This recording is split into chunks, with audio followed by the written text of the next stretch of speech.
G'day, I'm Paul. One of the best-selling SUVs in Australia is the Toyota RAV4, but there is one variant that we don't get in Australia.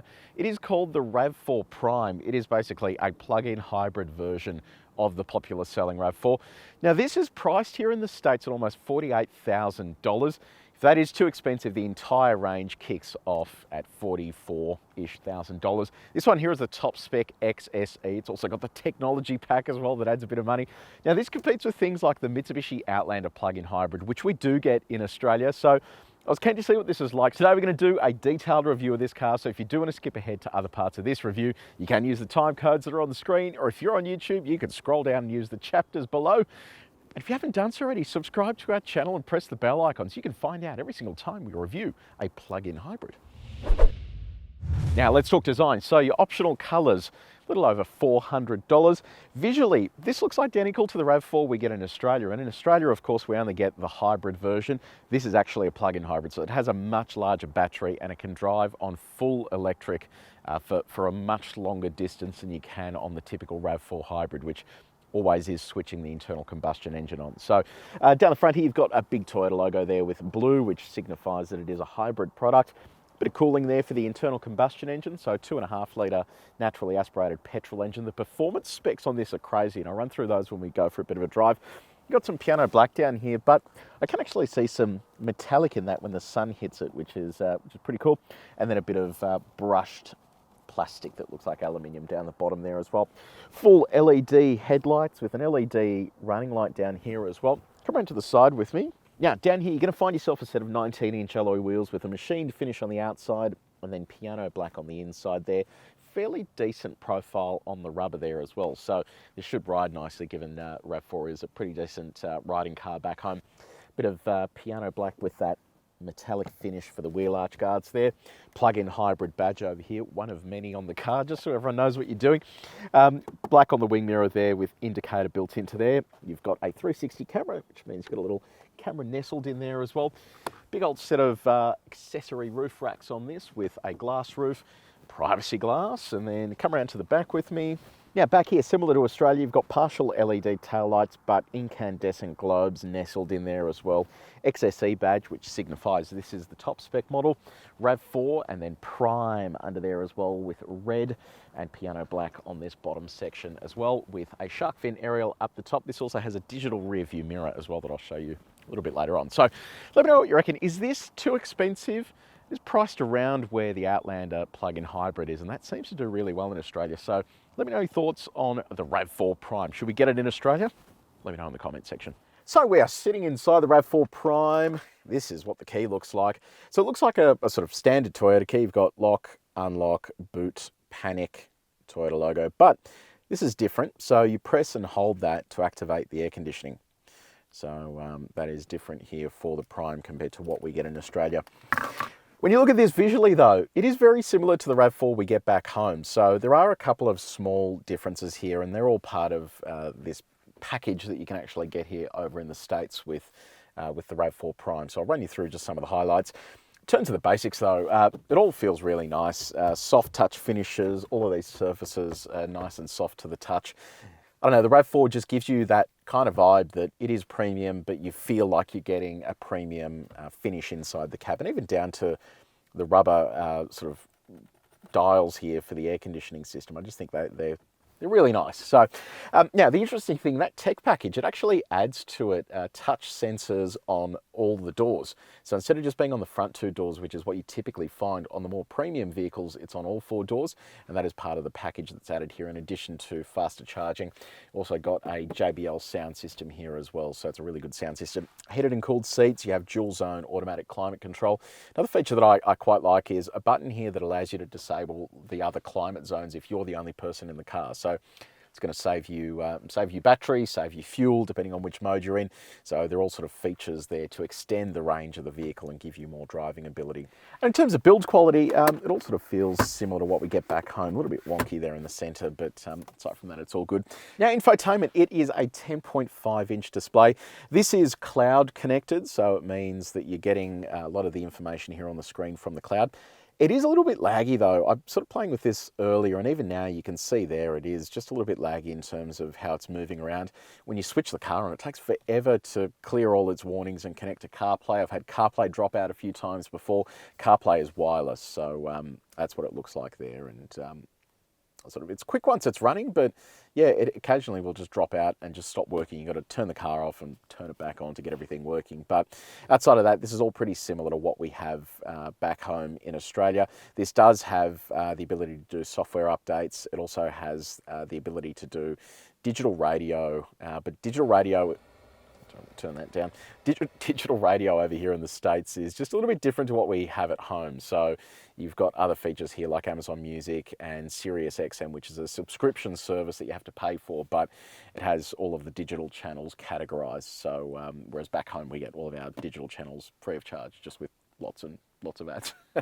And this is what Android Auto looks like. So yeah, full screen again, and all sort of pretty straightforward in that regard. Now, in terms of your storage, let me get rid of this cable for a second. Coffee cups. I tried to get a small coffee cup so it matches what we use back home, but this is literally a small from McDonald's, and that fits in perfectly fine. So obviously the car is catered towards larger American coffee cup sizes. In terms of connectivity, you've got wireless phone charging, a 12-volt outlet down the bottom here, a USB-A port. In the center console here, you have a pair of USB-C ports, a little bit of extra storage there as well. Glove box down here, you also have an additional storage slot above the glove box, and you also have a sunglasses holder up the top and a digital rear view mirror as well. Have a look at that. On the safety front, you have autonomous emergency braking with pedestrian and cyclist detection. You've got radar cruise control with a lane keeping assistant that kind of works okay, but not amazingly.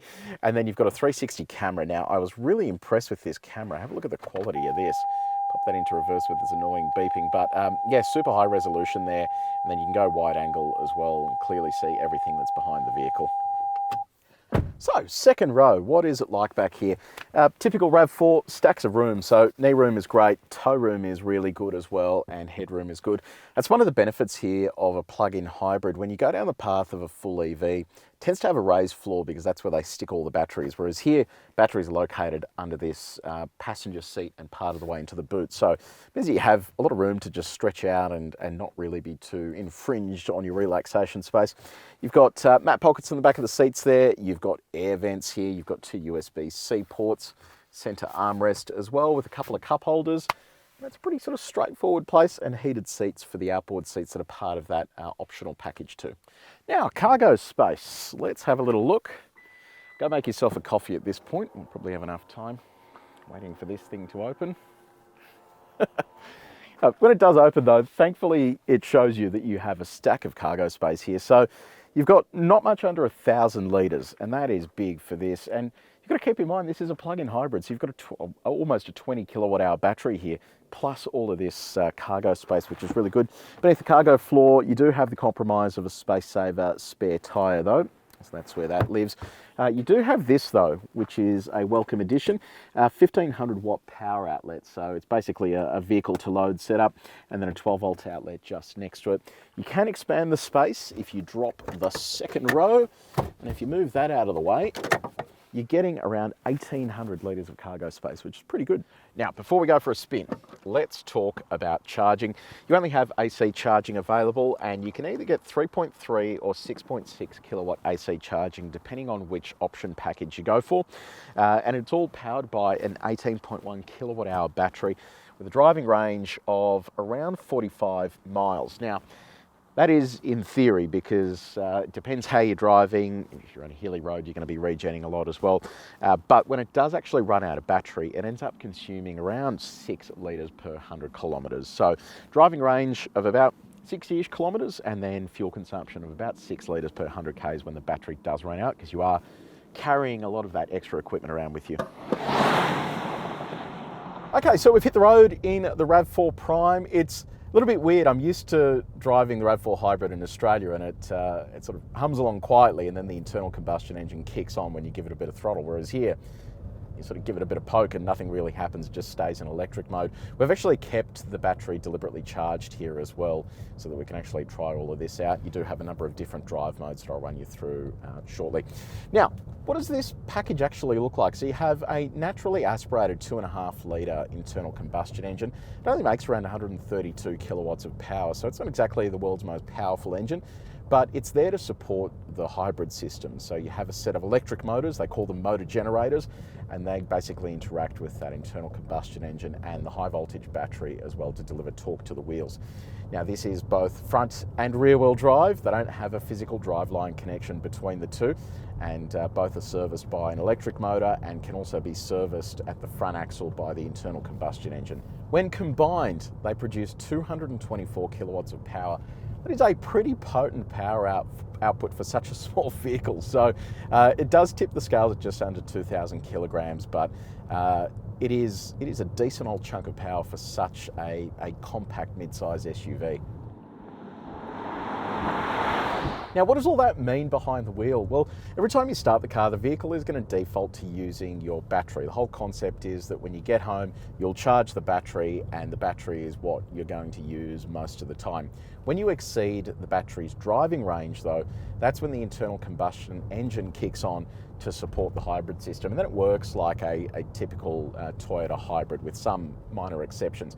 But that does mean that your fuel consumption will go up in comparison to a standard RAV4 hybrid, because you are carrying around a couple of 100 kilos of extra equipment. You've got a battery, you've got extra inverters and different electric motor as well that is actually servicing that system.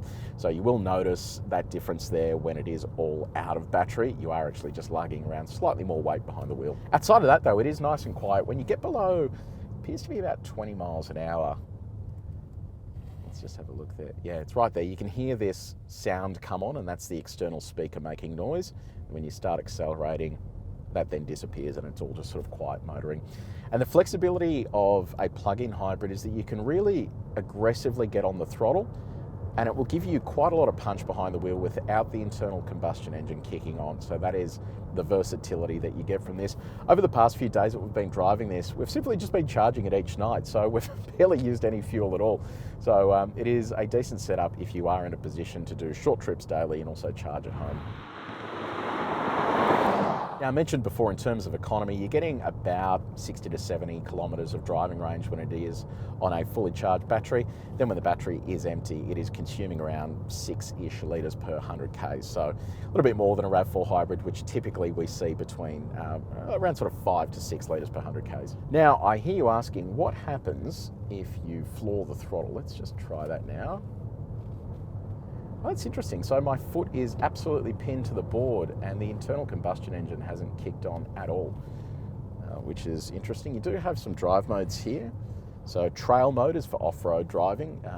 You know, we've tried RAV4 off-road before as well. There was the hybrid version. It wasn't exactly great. The traction control tuning isn't very good on the rear axle. So I don't think it's going to be much better here, but let's just try some of these other drive modes. We have Sport, Eco, and normal. If I go to sport and floor it, that's interesting. Same story again. So it's not actually kicking on the internal combustion engine at all. Let's see if I go over here to auto mode. So now it's auto EV. Floor that.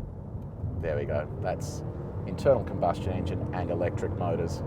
And it starts moving pretty quickly once you get that combo in action. So that's cool. So you can basically move between those modes if you want. You've got full EV mode, auto EV, and then you have an EV hold function where it kicks on the internal combustion engine to preserve battery charge. Now let's talk about the ride. So look, just like back home, it's actually really nice. I don't know what it is. They just soften it out beautifully. And we did find that when we go over our sine waves back home in a RAV4, it tends to be a bit floaty and a bit unruly, but RAV4 really is all about comfort. And certainly here in the States where you have, I don't know, they just focus on similar road types, you're not really getting much of that floatiness. It sort of soaks up the bumps nicely, and it is quite nice and controlled.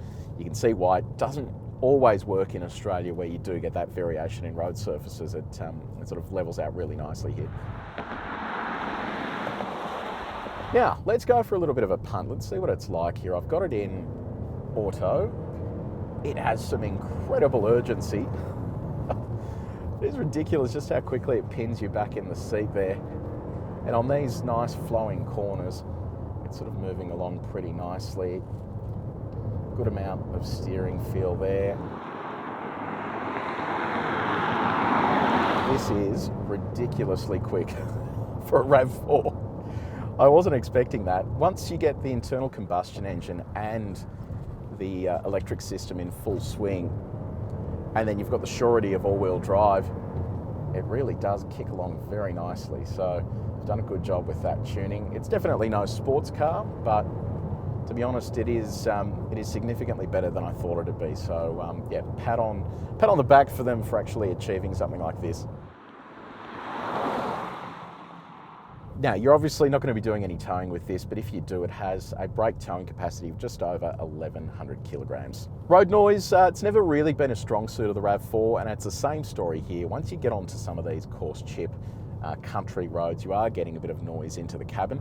So it's not exactly the most quiet experience, but it is sort of added to the fact that you don't have a thrashy engine running most of the time. So that is one of the benefits.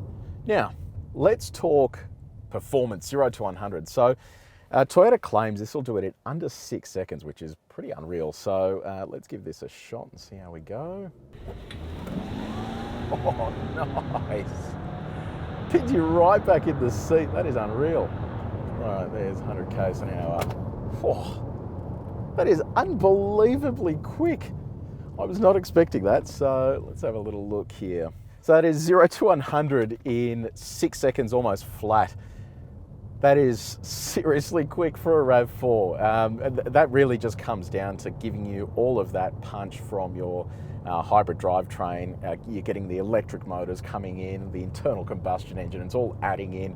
And the advantage they have here is that this doesn't weigh a huge amount. So I know that 2 tons sounds like a lot, but for a plug-in hybrid, it's actually not a massive amount, which is why you're getting that great performance in return. Okay, so Toyota RAV4 Prime. I reckon this is the best version of the RAV4 they make, and it is of course the one we don't get in Australia. I reckon it's the best because it gives you the best of both worlds. You're getting driving range if you want to charge it up, but then you're also getting performance. Like it is quick for a RAV4. It is actually really impressive, and it doesn't compromise it when it comes to weight and the economy when it is running without the battery having any charge in it. So look, to me, I reckon this needs to come to Australia. It is expensive, but I think over time, something like this should come down in price, and it fits under the luxury car tax threshold, which means if they did launch it, it would be subject to that FBT exemption. So look, just saying, let's bring it to Australia, see how it goes, because I think it's great. Now, let me know what you think. Do you think this should come to Australia? And if so, would you be willing to pay the price above and beyond a regular RAV4? Would you be willing to wait? Because no doubt this would have an enormous wait time as well. Do you own one of these over here in the States? If you do, let me know in the comment section. What's it like to own? If you did enjoy this video, please make sure you like it and you share it with your mates. And if you haven't done so already, subscribe to our channel and press the bell icon. But until next time, take it easy.